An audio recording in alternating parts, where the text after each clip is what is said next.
It's the man YSN, and you're listening to YSN Radio. Yes, sir. Yes, sir. Yes, sir. Ladies and gentlemen, welcome back. You're rocking with the man YSN. And you're tuning in to another episode of YSN Radio, the coolest podcast in the South. I got a very special guest on the line with me right now, man. He's coming up, man. Hey, he's doing this thing right now, man, all the way from Connecticut. I got the one and only Mr. Zio P on the line with me, bro. How you doing, man? Good, baby. I'm good. I'm doing good. I'm a little sick, so I sound a little crazy. My bad. Hey, it is flu season, man, so I don't blame you at all. I like the glasses you got, man. You swagging, and you got the Deion Sanders vibes going, man. Yeah, it's Oakley's. Oh, I love Oakley's. But it is like the ex-cop or old football head coach. The prime time vibes. I can dig it, man. I can dig it, man. So let's jump straight to the beginning, brother. Talk about your upbringing, man. You see you're from Connecticut, man. So what was it like growing up out there, and how'd you end up getting into music? Connecticut's obviously a lot different than the big cities, right? It's small town. Everybody knows everybody. Kind of. I got into music because I was trying to manage my brother, and that's how we first got around it. The reason I ended up doing music is a couple of reasons to it, but first reason was I was trying to show him how to do a music video that he wanted me. And then the second reason was I was in Canada at the Grand Prix, the race, and I was with my boys, and a group of girls came to me and asked to take a picture with me and thought I was Tiger. This is what Tiger had short hair. I had short hair at the time, Right. And I was like, after we took the picture, I was like, why do you guys want to take a picture? Oh, you're not Tiger? So my boy's like, all right, you got to go home and make a song. Like, this is the second time Tiger. So that's why I made a song. And then I just used that opportunity to just make a music video to show my brother how to do a video. I had no intention on being an artist after that. But the first song we've ever made, the first video, got me attention by labels. And then from there, I took it more serious. So you was hitting home runs right out the gate, huh? I never like to call it a home run because it's not like it was a hit record the whole world knows. Right. Right timing, right A&R that was in there at the right time. Happened to know somebody. He followed my DJ at the time, seen it through my DJ's page, and I think more like a leap of faith. Like I think that they just was like, hey man, this, they liked my voice, and they for some reason they thought I was like 6'7". They're like, yo, this dude is tall as hell. I mean, to rappers I'm tall. I'm like 6'2", but right. They thought I was like 6'5" or 6'6". They're like, yeah. 5, right? Like, no, I'm like 6'1", 6'2". No, you 6'5". They just like me, honestly, and that's what helped propel the idea of where things ended up going. I can dig it, man. That's what's up. So, talk about that time when you did get approached by those labels, man. What was that like for you? For me, I didn't know. I never heard of. I know nothing about music at the time at all. I was like a fake. I was trying to be my brother's manager, but I knew nothing about music. I didn't even I thought they only make movies. I didn't know it was a record label, so I thought it was fake when they reached out. I wasn't gonna go. So yeah, I didn't know who Stephen Victor was. I didn't know any of these people.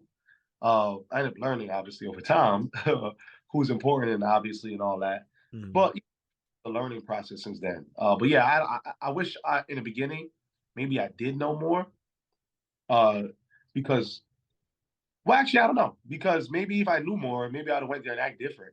I went there and acted like me, and that's probably what made them like me more. You know what I'm saying? Right. So right. I don't.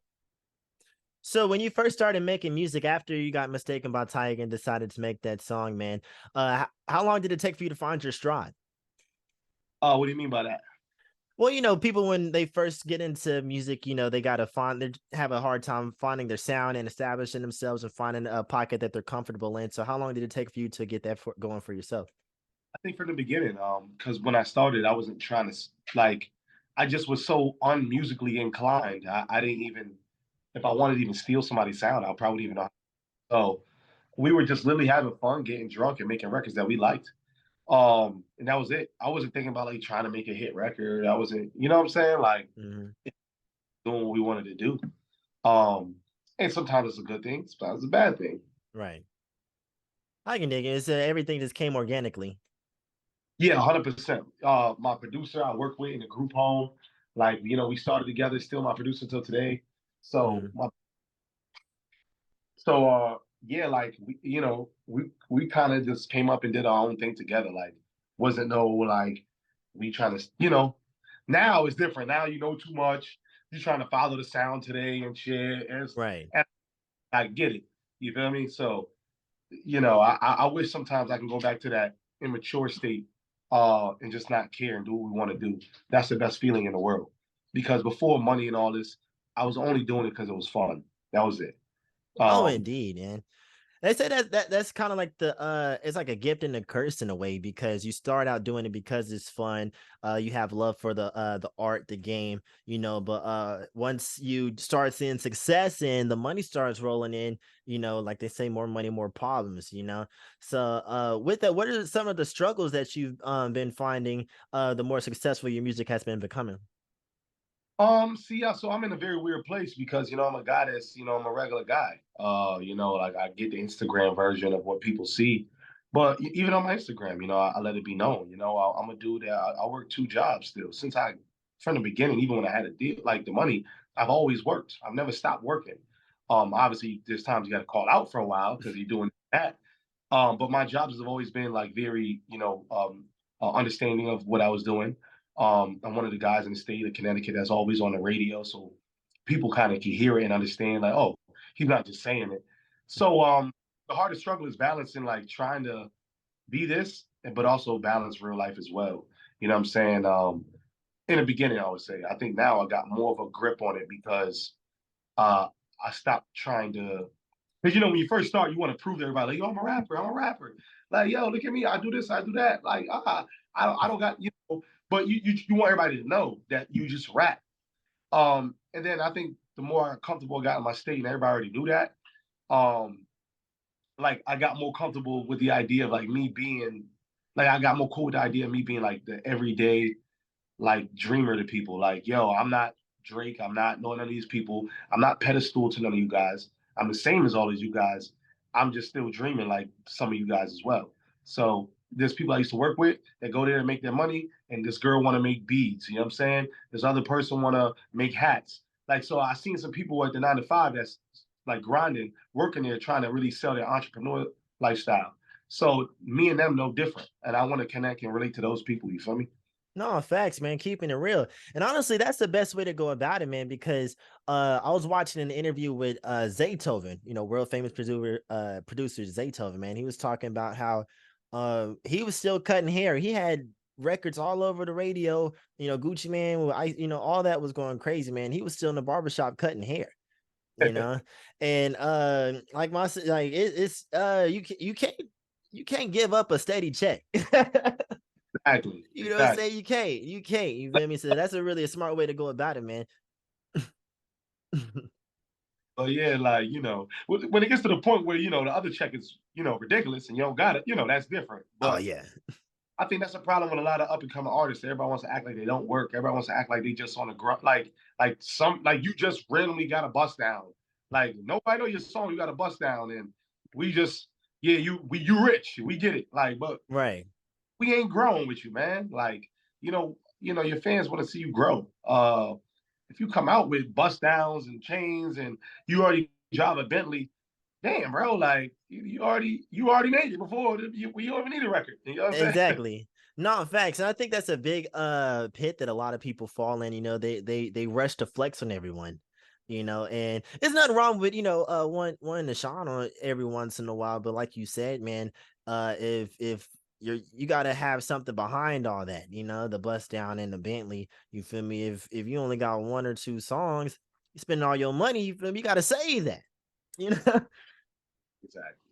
Yeah, I don't know. Flex Oh, culture is definitely kind of poison rap a little bit, because it's, especially with Instagram, it's like everything is image driven, you know. yes. And that's cool. And don't get it twisted, because the reason why we do like this is it's still the entertainment business, right? We're here to entertain. People are here to entertain. Um, and whatever that is, whatever way that is for you, get it how you live. You feel me? Whatever, if it's working, it's working. You know what I'm saying? I just I was morally speaking to the general people that think that like they just wake up, rap, make a song, go drop the video, link in bio, and like you about to blow up after that. Oh Like, no. you It's know, It's not happening, man. Because they talk about that on a lot on these podcasts where these music executives, they talk about that same strategy because people think it's so easy, which essentially it is. You know, it doesn't take much to record nowadays. I can record a song right now sitting in my living room, you know, and put it up on YouTube, you know. But a lot of people skip a lot of steps trying to get to point F without hitting B, C, D, and E first. You know what I mean? And so when it comes to that, man, how did you learn the game as far as like the strategies behind in between making the song and getting it recognized? Like how long did it take for you to master the in between steps like that? oh, we're still to today, because the climate changes every so often. So you just got to try and stay up with what works for you, because sometimes the popular thing that is going on might not work for you. It might make you look bad. You know what I'm saying? So if I've never danced in my life, left for fake, I'm not gonna be the dude on TikTok now trying to dance. Mm, Like find another way. You find another train. It could be a food train. It could be, but you don't want to start like losing yourself. So I feel like you just got to keep growing with the times and keep finding out what makes sense for you the most. You know what I'm saying? right. So we're not seeing J. Cole on TikTok doing dance moves. No, he's That not. You know what I mean? Like, his word is what worked for him, So it's different for everybody. But for me, I would say it's always a learning process. There is no definite answer to that. No, for sure, for sure. So let's talk about the music, man. You got this new single out, Ah Ouu. You feel me? Talk about how that's been coming doing for you. Sitting at 1.2 million streams on Spotify right now, man. That's crazy, brother. So how did that record come together? Get crazy. That's actually the fastest million we've ever got to before. Oh yeah. We put the record out a couple months ago. It was doing all right. We just moved on to the next single, and then Mm. out of nowhere, got like 10,000 used sounds. I'm not sure where it's at now, but those drove all the streams. And yeah, the record came about just honestly, like I said earlier, we were just drunk. The song was made in like 15, 20 minutes, and we spent more time dancing in the studio, having fun. Uh, yeah, it was just like that. There's no cool story behind it. We were drunk, and that's what. Hey, all the cool stuff usually happens on accident. You know, it's funny how like the projects that you put up painstaking effort into, it doesn't it may do well, but it's those things that only like you said, 15 minutes getting drunk with the homies, 1 million streams. Exactly. Ain't it crazy how the world works, man? But that's what's up though, man. So talk about like how's the reception been for that album? How you been receiving it? I like to always go based off people. You know what I'm saying? So whether it's a DJ, whether it's a female, whether it's a kid, whatever. Mm, Uh, I try to go based off of. Oh, I'm sorry. Am I still here? yeah. Yeah, okay, my bad. Yeah, so I try to go based off of like just how people feel. And that because it boosts me, you know what I'm saying? It gets me excited. So I like to go off that. No, for sure, man. And we need music that makes you feel good, bro. Everybody likes to feel good, man. It's a lot of I feel like because one thing I've been liking to talk about here recently is, it's a 50 year of hip hop, 50th anniversary hip hop. And I find it interesting because while it is our 50 year, a lot of the dialogue that's been surrounding the genre pretty much all year long is the fact that a lot of people have been saying that rap is in a lull period, you know. And as far as like you're concerned as an artist, how do you feel about that, and what are you doing to change that narrative? Um, I don't know if change the narrative how? Like what do you mean by changing the narrative? Well, you see, before the summertime, people it was a lot of drama going on about how rap it hadn't been a number one rap album or song for up until like June, and I think Lil Uzi was the first rapper to get a number one or chart at all over the year in this year. And they're pretty much saying that Afrobeats is starting to take over and rap isn't hitting the same as it used to. Just saying that rap is like in a valley at the moment. You know, it's peaks and valleys and everything. You feel me? And they're seeing like rap is in a lull period right now, and Yeah. especially with if it being the 50th anniversary of hip hop, I just find it crazy that this is the topic of conversation going on. So I've been like trying to talk to rappers about their opinions on it and figure out what are you doing to change the narrative if you been seeing that dialogue online. I don't think you should ever try and change a narrative. That's what time it is. Um, uh, I don't think you should ever try and shape or mold a narrative. Now, mind you, if that's your mission, Mm-hmm. then do what you got to do. But I think you got to live and let things take its course. Timing is everything. As long as people just keep giving respect to the sport, obviously has been on top for a while, right? Right. But also I want to say, um, and I hate to say this because I'm an artist and I don't want to like do this, but I think that music got to such a like devilish place of what the content is being said. You know what I'm Mm-hmm. saying? And it's hard. It's a hard conversation to have because once again, it is entertainment. But I think that maybe when other people see that's working for the big dogs, if this type of record works for Lil Durk, what do you think all of Chicago gonna want to copy? What do you think all of Memphis want to copy? What do you think all of so then you get that same recipe over and over.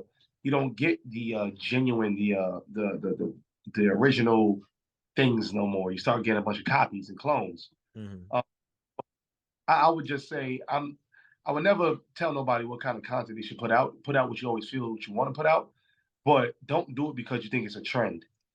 Don't do it because you think that's what you should do to get lit. You know what I'm saying? Don't do a shoot 'em up bang bang record because you think that's what everybody wants to hear.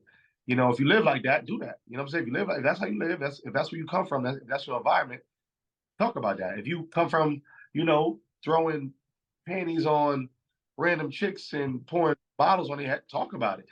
Whatever you live, just kind of, exaggerate your truth, I guess. But, Mm-hmm. I don't like when things get exaggerated to the point where everybody's doing it because they feel like they have to do it to get popping. And I feel like that was kind of maybe exploited this year, maybe somewhat. Mm-hmm. Um, no, I don't know the answer to that, but I would say don't do nothing. I would just say that more people got to probably step up. More of the like that's why I like Tizo touchdown. Uh, More people that are unique need to step up and keep trying to find a way to go viral or keep trying to find a way to get popular to the public because at the end of the day, those are the things that keep shaping the culture or the forefront what people are seeing and what people will accept. You know what I'm saying? Exactly. You got to continue to evolve. Just like Tyler Creator, I got him on the wall behind me. I feel like, every with to keep a career sustained over time, you got to grow. Yeah. And continue and show and have that reflect in your art. We see a lot of times, rappers be 10 years in the game talking about the same thing. It's like, all right, well, let's switch it up now, man. But but that's good though. I find it interesting, man, because I feel you know, uh, like I'm in media and I DJ as well. So I feel like if somebody was if I look online and see everyone talking shit about DJing and how the DJ culture started to suck, I'm like, damn. Well, what I gotta do to make sure that I don't fall in this category too, you know what I mean? But that is you hit the nail right on the head though. A lot of people, like you said, are doing what they need to do, what they feel they need to do to be lit instead of staying true to themselves, man. So as far circling back to your journey as an artist, uh how have you been able to stay true to your true self, especially dealing with labels? Because a lot of times they try to come in and alter images and things like that. So, how have you been able to stay true to yourself and your vision? I think it's easy. Well, let me say something real quick. So before I was talking to somebody, and they're like, "Well, listen, man, just go to the gym, get big like Dave East, and blah blah blah, and then you're gonna take off." I'm like, "What?" Now I've been skinny my whole life. I'm not about to go to the gym and lift 100 weights and just be like top diesel Dave East out of nowhere. Like, is that has nothing to do with music or what you're talking to me about? You know what I'm saying? Mm, But but it's like for me, I don't live I don't live in New York. I don't live in Miami. I don't live in Chicago. I don't live in Memphis. I don't live in LA. I don't live in the hot spots. I live in Middletown, Connecticut, and I think it's easy to stay yourself when you're from such a small place because I mean, even if your ego got a little bit big, you know what I'm saying? It's easy to get it gets popped. You know what I'm saying? Welcome to you know what I'm saying? So it's easy to stay me. I never had a problem, you know. I have moments where I was a little gassed up. Of course. It's inevitable. You know what I'm saying? When you start to get a little bit of love and you have your drunk nights where you're a little outside your mind and but yeah, bro, I wake up to reality ASAP, you know what I'm saying? And the people I deal with are good people, so they're gonna make sure I always keep myself to a certain, standard or whatever. Otherwise, doing this, people would just flee, leave the scene. All the good people, at least. I don't care No, about facts.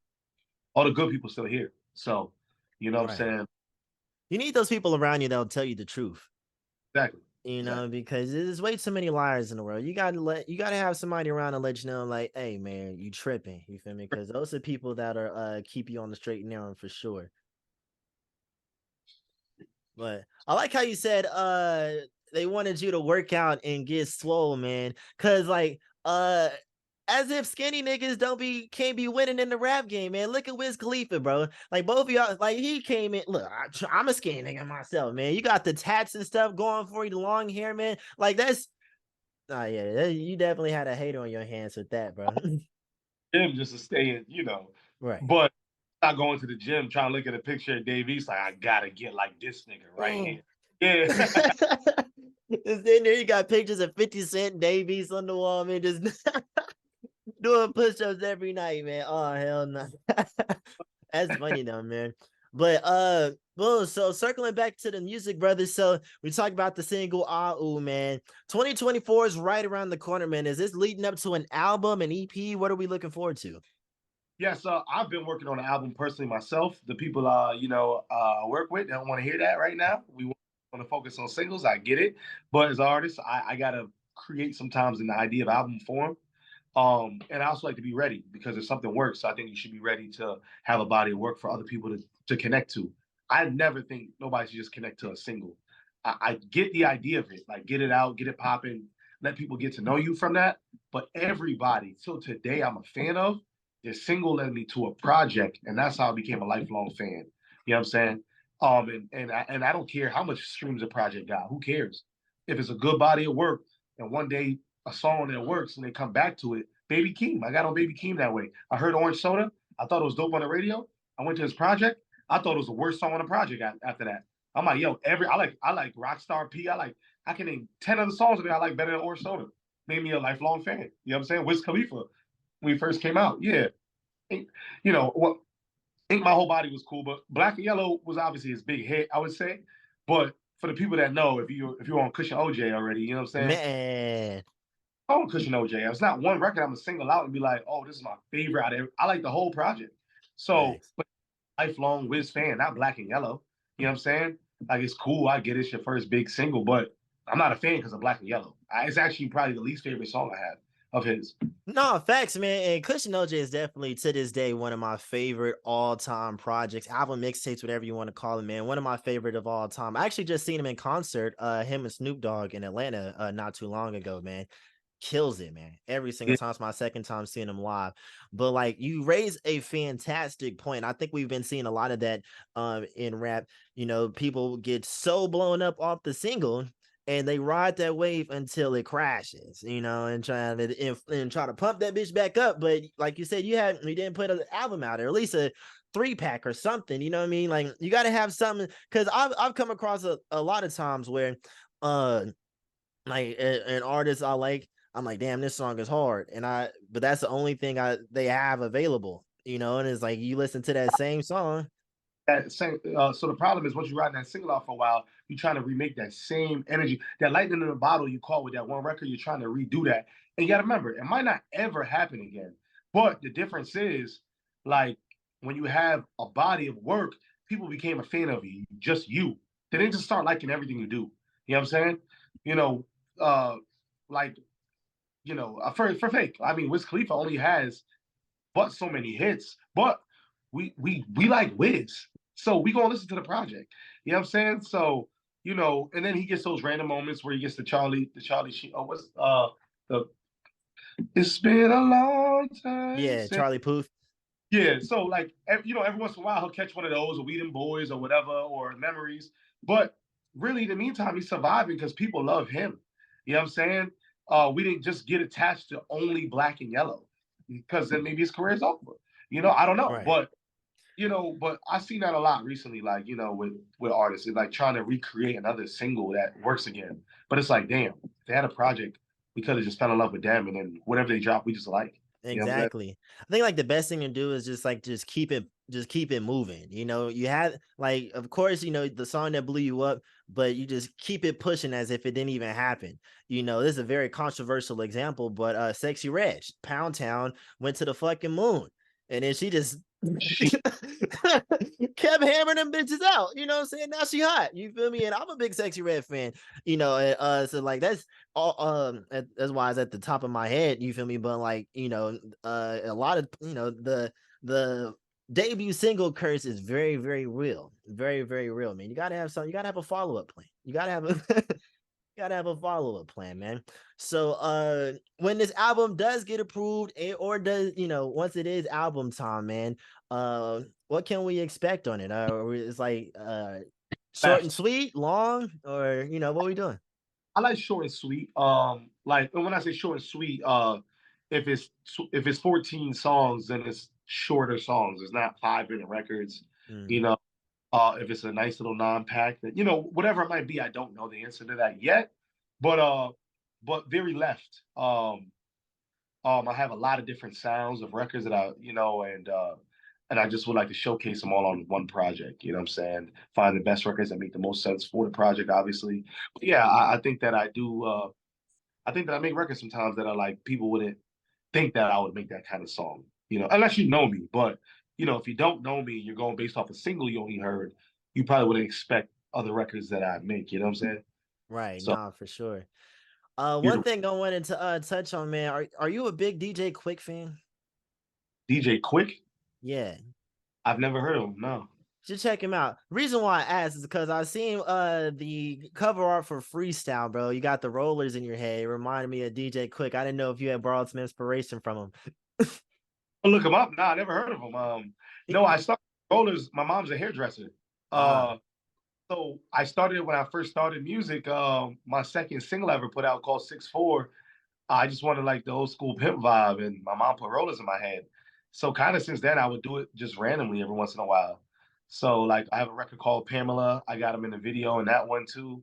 And then recently I went to the BET Awards in Atlanta for the hip hop 50th, and I wore them down there. So that's where that picture came from. So yeah, like I just like to just have some fun sometimes. I can dig him. You should definitely check DJ Quick. He's an old West Coast legend from back in the day. Yeah, I saw that picture. I was like, man, might know some game. That's what's up though. But talk about the hip hop awards, man, and BET, brother. How was that experience? For me, it was great because it's like you get to see some. You know, we got to walk. I didn't get to walk on the red carpet, obviously, but I got to walk adjacent to it and just kind of see all the people. Like I saw Sexy Red walk by. You know, I seen everybody walking by. It was cool to soak it up in person and see some of these people in real life. Uh, and also, I got to learn some stuff like Molly Mall. I got to learn about him at the. I didn't know he started sampling. LL Cool J is still probably one of the best performers in the world. Um, Yeah, yeah.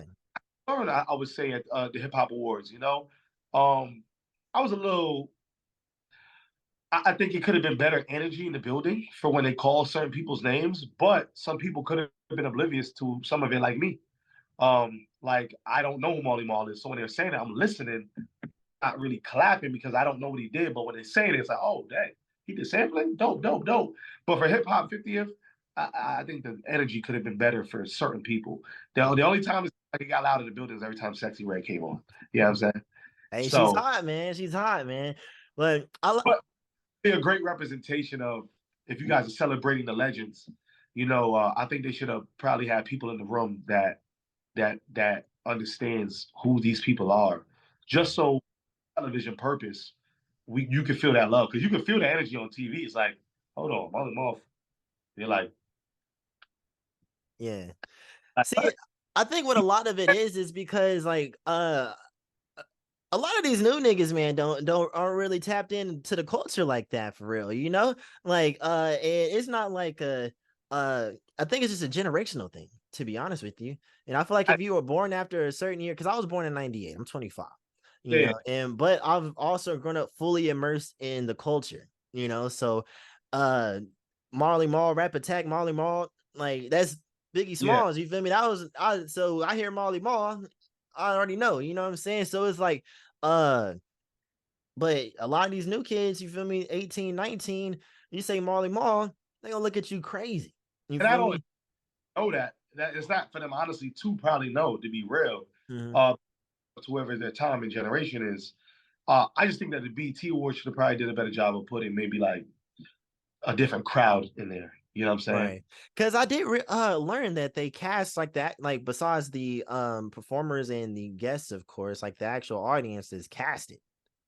I didn't Exactly. know that until like a buddy of mine put up like his form. Exactly. I found out that the same day they do that. It's crazy. Oh, it's wild, man. And one thing I also find interesting about the hip hop awards is that it's pre-recorded. And so of course you saw all the pictures and everything, like, you know, and it was like, oh, such and such at the hip hop awards. And I'm like, you know, nobody watches TV anymore for real. So like, But they also like we came out and watched the Sexy Red the Baby performance. Everybody's lit. They're like, mm. all right, gotta redo that one more time. There was a mess up with the camera. Then they redid the same thing again. I'm like, what? It's crazy. Like, That's it's, wild. See, that's the thing. I'm like, I know it's always smoke and mirrors to all these big productions. It's a lot of smoke and mirrors involved, man. But I was like, I tweeted about it. I was like, is there even any point to watch the awards? Because we were seeing everything 2 weeks before they air. I don't know if they make everyone sign an NDA to not like spoil who won what, or, you know, but like, they didn't show every category for who won. So they showed the Ice Spice one and they showed like a couple other ones, but the rest of them they didn't show at the actual show. hmm. So I don't know how they go about showing it. I don't know. I didn't watch it, so I didn't see how they showed it after. Mm. But categories when we were there. That's crazy, man. That's crazy. Well, to the new fans watching this, man, if they're not familiar with Don Zio P, and you had to describe yourself in 3 words, 3 single words, man, how would you describe yourself? Fun, energy, drunk. I can dig it, man. It's funny you said drunk, considering how Ahh Ouu was put together, a drunk night with your friends, 1 million streams. I need to start drinking more. See Seems to be those. work seems to be working out for you. I'm just playing. I'm just playing, man. But that's what's up, bro. If we got any more singles locked lined up for the rest of the year, man, we got 2 more months left. Yeah, I have one right now that I've been putting together that I like. I still gotta make sure everybody else feels the same. But Mhm. I got one in my head, yes. But in the meantime, there's a few sitting that we've thought about using. But in the meantime, just keep recording and see if because one day you just make that one record, it's like, oh, it surpasses everything else. It's just like, oh, this one feels right. So uh so yeah, just in that process again of trying to re-record right now and go through stuff that we already have and see how we feel it, and see what can be next. I can dig a lot of boardroom meetings going on, and you're on the drawing board. Yeah, drawing board exactly. I can dig it, man. I can dig it, man. I'm super excited to hear what you got coming out, bro. So all the people listening, where can they find you on social media? Where can they find your music? DonZiop. That's on Instagram, Spotify, Apple Music, YouTube. Don Zop. That's DonZiop. Come follow, check me out on whatever platform you have or you use. Just support and watch the story. I don't expect much from nobody. I just expect people. I want people's ears. I want people's eyes and ears, and let them choose their own judgment from there. But just rock with Don Zop. Come tap in and yeah, watch us grow, man. Grow with us. Hell yeah, man. Grow with the man. Just grow with the man. You can do it, man. Hey, man. Fucks with the vibe, man. Can't wait to see what you got coming up in the future, man. I appreciate your time today. Ladies and gentlemen, make sure you tap in with Don Zop. He's coming up, man. He's coming up. Tall, young, rich, and tatted, man. Did I get it right down and say young tatted homies? I forgot.